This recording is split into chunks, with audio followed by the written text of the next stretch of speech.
As a quick precursor to this episode, I would love to invite you to attend the autumn edition of my in-person event, Dare Greatly in the Coaching Arena, which will be held on Friday the 8th of November in Barnes, southwest London. It's a 5-minute walk from Barnes Station, and there's also a free car parking place on site. So it's the best of both worlds. We will be preparing and planning for your best ever 2025, and you will leave with that vision and strategy for your next 12 months with a newfound sense of connection and focus. We will be harvesting your present and planting the seeds for a profitable and joyful 2025, allowing your business goals to bloom with ease. I'm very excited to be bringing the warmth of the season and all of those beautiful colours and everything we can learn from shedding what no longer serves us and preparing for spring. Embrace the seasons of change and join me on 8th of November to Dare Greatly in the Coaching Arena. Do not worry if you don't know anyone. I will ensure that you feel welcome from the moment you arrive until the moment you leave. I cannot wait to see you there, and grab the link now in the show notes. Hello and welcome to Women in the Coaching Arena podcast. I'm so glad you're here. I'm Jo Lott, a business mentor and ICF accredited coach, and I help coaches to build brilliant businesses. I know that when you prepare to enter the arena, there is fear, self-doubt, comparison, anxiety, uncertainty.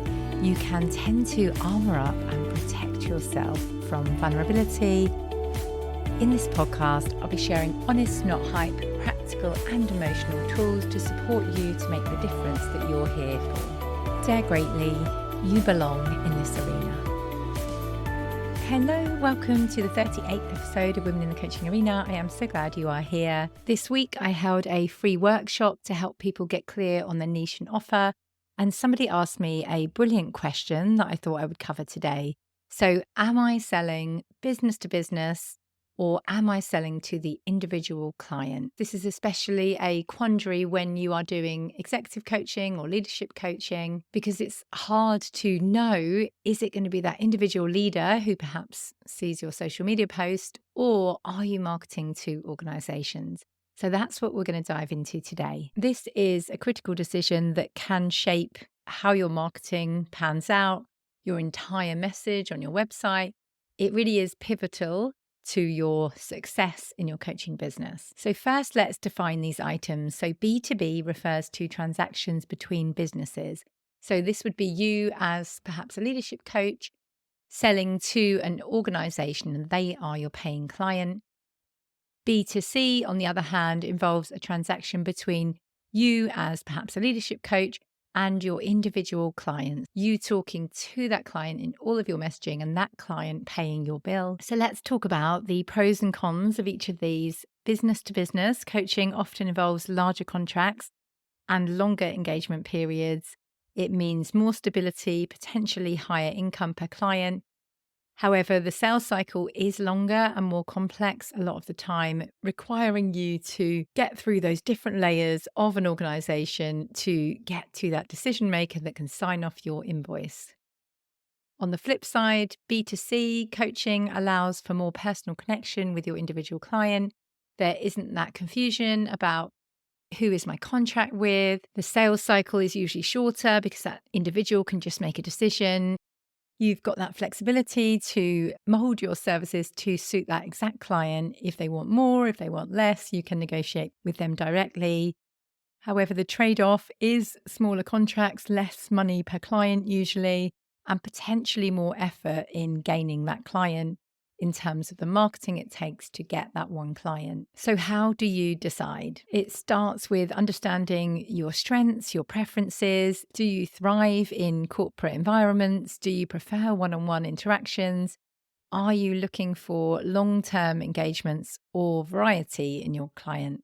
Another key factor is market demand. You would want to research both markets of your area of expertise. What are the trends? What are most people doing that are out there doing what you're doing? What do potential clients in these sectors need the most? Are they happy to purchase this themselves, or is it the sort of thing that they expect their employer to fund. So, for example, I worked with someone who was providing maternity coaching and she was selling it to the individual. But most people who are employed going off on maternity leave kind of expect that that's something that their employer might fund rather than them pay out when they're about to take that hit in their pay.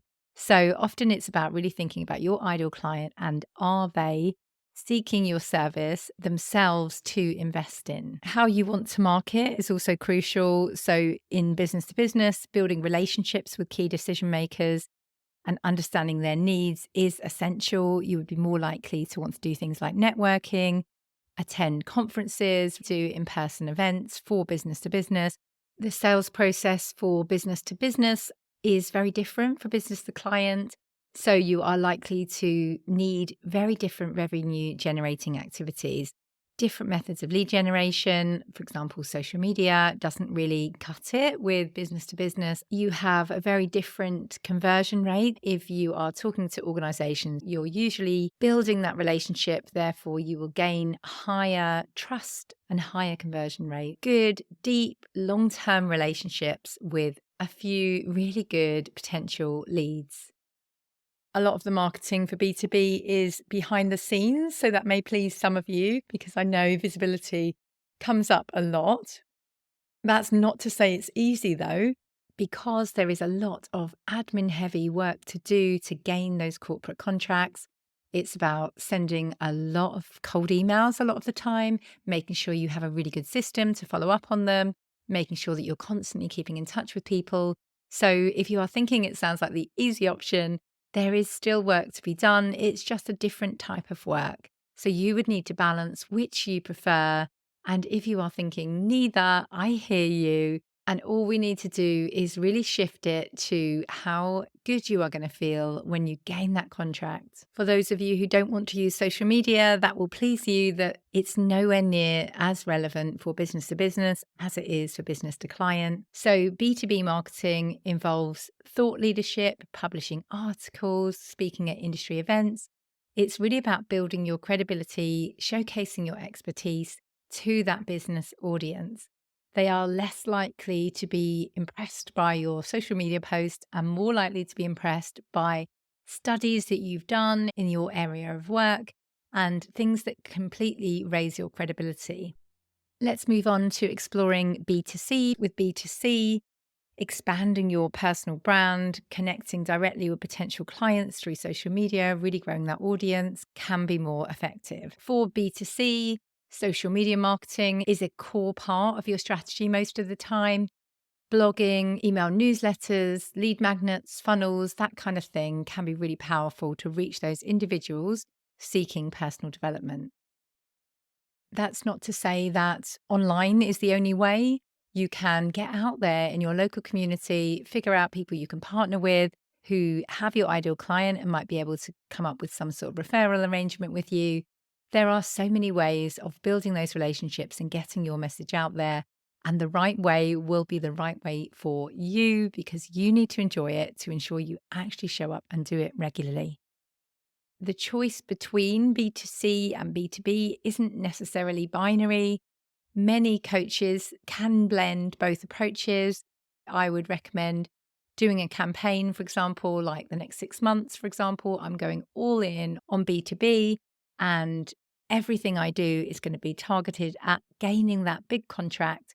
Maybe then once you have that big contract, you might want to do B2C and then you could kind of change things. I do think it's difficult to do two at the same time, though not impossible because the B2B marketing is often behind closed doors. You'll be probably cold emailing or LinkedIn, going to conferences.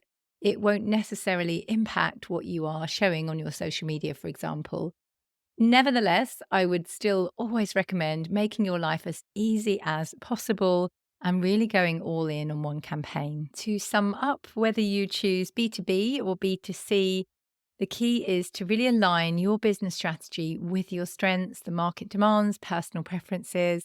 The person, for example, who asked about this on the workshop already has B2B clients. I think she was a HR consultant. So therefore, it made perfect sense that she would align her coaching in line with the rest of her business marketing rather than have that coaching as a B2C thing and then her HR consulting work as a B2B thing. And it would just get a bit confusing who her message was talking to.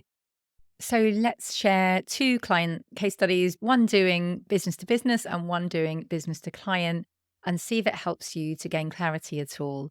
So Zoe, my client, was wanting to work with leaders in agencies.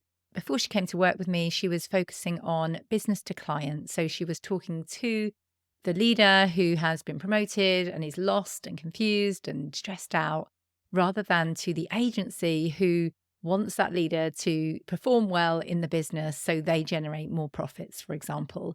So she transferred to business, and she has really thrived ever since because she absolutely loves going to industry events. She loves building relationships. She's way better in person than she finds social media. So she really found business to business helped her. Saying that though, one of my clients, Kate, is targeting the individual and she has done really well with that. Don't get me wrong, she has showed up every damn day building her business for an entire year. So that is why she is doing really well with it. So again, if you do want to gain individual clients, it is going to take a lot more visible marketing. Both paths are exciting, have different opportunities and challenges, and that right choice will depend on your individual goals and the specific dynamics of your coaching niche.